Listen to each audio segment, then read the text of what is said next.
இன்னைக்கு மைதா மாவில் சப்பாத்தி போட்டு. ஓகே. நல்லா சாஃப்டாக இருக்குது சப்பாத்தி. நல்லா சாஃப்டாக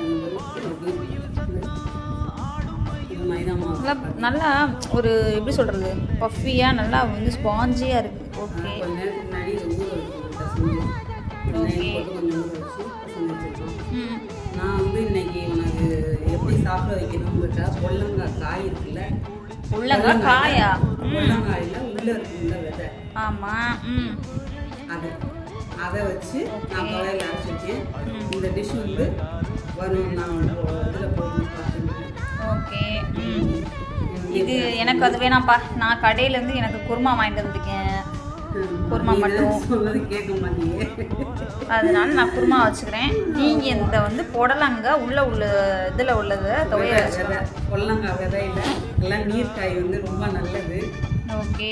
பொல்லங்காயும் நீர்க்காயும் போட்டு சேர்த்து அரைச்சிருக்கோம். Okay okay okay. சூப்பரான சாப்பிட்டு பார்த்துட்டு நான் அது வந்து எப்படி இருக்குன்னு சொல்கிறேன். இது அடுத்து ஒரு நல்ல நெக்ஸ்ட் வீடியோவில் நம்ம பார்ப்போம். பாய். டிஷ்.